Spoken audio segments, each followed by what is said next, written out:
Hello, good morning. Welcome to the Joy Business Report. Coming up this morning, total profits of banks hit 3.3 billion cedis for 2019. Ahead, we have a report looking at what this means for confidence in the financial sector. Also coming up, Ghana Statistical Service says it is ready to conduct housing census as it sets June 15 for listing of structures. Also in the bulletin this morning, use of disinfectants as a means of limiting the spread of the coronavirus on the rise. We'll speak to manufacturers. My name is Darrell Kwao, and this is your election headquarters.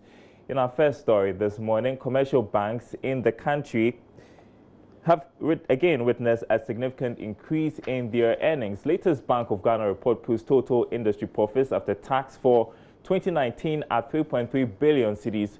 George Rafe has more. The 3.3 billion Ghana cedi profits represent about 38% jump over what was reported in 2018. According to the Bank of Ghana, the strong earnings posted by the 23 banks in the country put together was due to the significant increase in profits from interest-earning businesses as well as fees and commissions outstripping growth in expenses for 2018.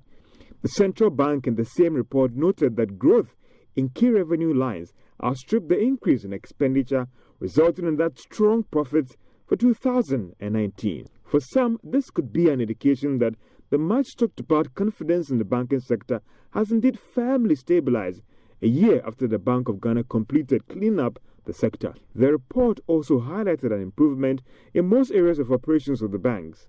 One can talk about capital adequacy ratio, which measures the industry's solvency position and its ability to absorb potential losses from credit and operational risk, also going up significantly, while liquidity and financial indicators also saw a broad improvement.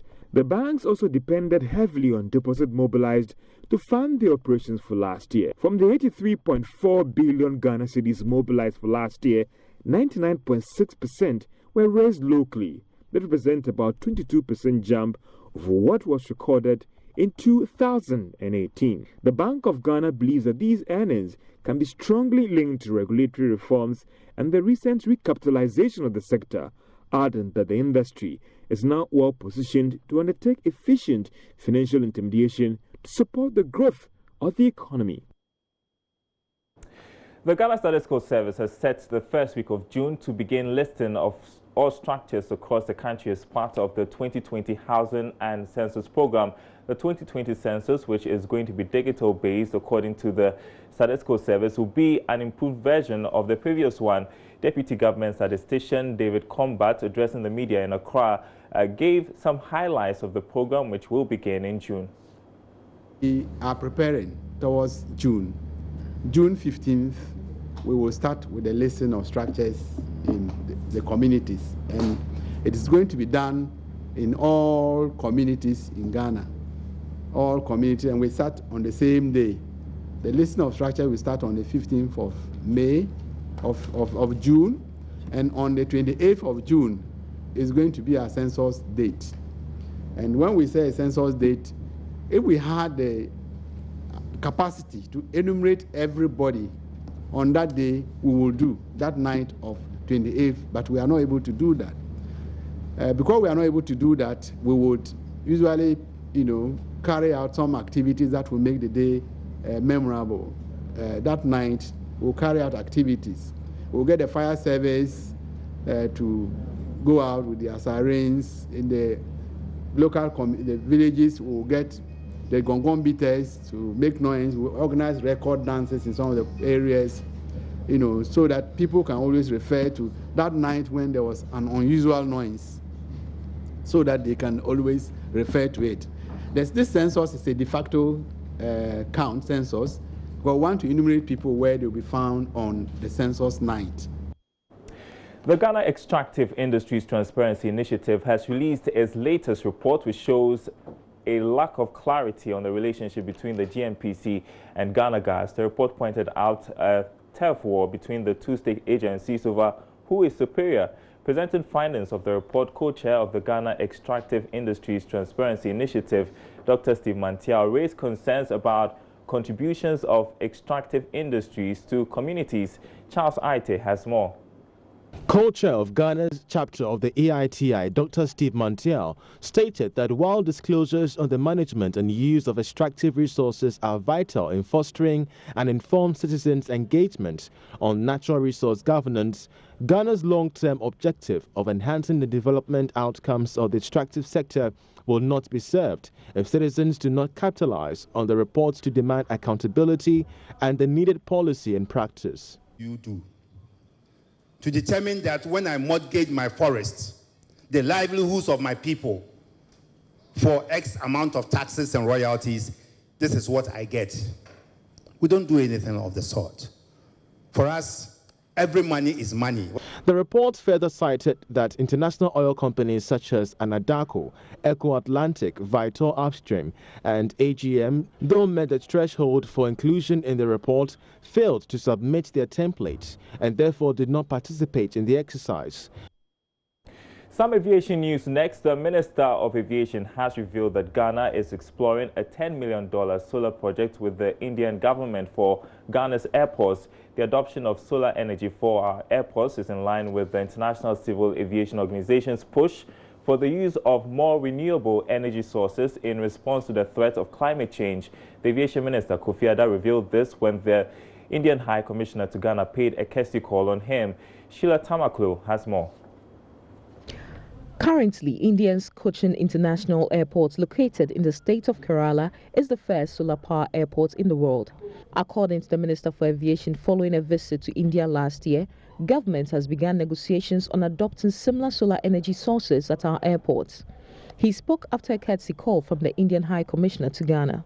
Team came down from here, invited us over. We went to see what was done there, and they brought their proposals, went around the airports and assessed them, and brought the cost, and also brought financing facility from the Indian Exim Bank on what they could do. It's about nearly $10 million that they want to use to convert all the airports to solar in Ghana. Of course, it will increase over time, but for now, that's what they proposed. I think it's slightly over $10 million, just around that figure. And we've been able to share with the Minister of Finance. They are assessing that if they do find it within the financial arrangements for the year, would get the approval and would be able to get Cabinet and Parliament to get that passed. Once that is passed, it means all our airports will be converted to solar airports, and then they will reduce the cost. I think the cost, from what I hear, would probably go down by nearly 30% of what they're paying now.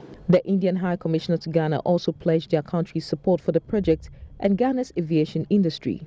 Because we are waiting for the concrete proposal to be approved and then to be financed under this scheme or under this proposal from the government of Ghana. So, so these are some of the areas which I discussed as possible areas as of now with Ghana, but there could be many more areas. For Joy Business, Sheila Tamaklo reporting. Now, there appears to be a rise in the use of disinfectants to limit the spread of the coronavirus as awareness heightens. Now, as the World Health Organization has declared the coronavirus a pandemic, my colleague Alberta Bisu has been interacting with the head of brand development and activation of PZ Carson's, Hafsa Ramantha Arthur, to find out if her company can meet the growing demand in case of a possible outbreak. It has seeped in slowly within the Ghanaian market. Some have accepted it and are looking for the product to buy. But gradually we realize that there's an increment in our sales, and actually it's fair to say that we have about doubled what we were selling before the outbreak started. What we recognize is that Ghanaians still think it's far away, a lot of people, and so they're yet to get into the actual habits on a day-to-day basis of using an alcohol-based hand rub or sanitizer as is. But that's growing, and we expect it to grow. What we've recognized in all of this is the habit of using on-the-go hand cleaning products is not yet caught on. It was high during Ebola, but then as soon as Ebola went away, we saw a significant dip in behavior. And we're hoping that through this it will become a way of life more than a response to an epidemic of this nature. And what we're saying is that because the demand in Nigeria has shot up, and we have capacity within a certain framework to work as a factory, as a production hub, they are consuming a lot of it in Nigeria. And so even if we shipped, because of the port-related issues, you'd realize that it will take a very long time. And as we conclude this morning, just to give you an idea what's happening on the markets this morning, you can get the dollar for 5 cedis 55 pesos, the British pound going for 7 cedis 12 pesos, the euro on the other hand going for 6 cedis 27 pesos. On the commodity market, crude oil opened trading at $34.26 a barrel after losing $4 yesterday. The precious metal gold went up marginally to sell at $1,635.96 an ounce. Cocoa increased by $48 to open trading at $2,625 a ton. And that's it for the Joy Business Report this morning. My name is Darryl Kwao, and this is your election headquarters.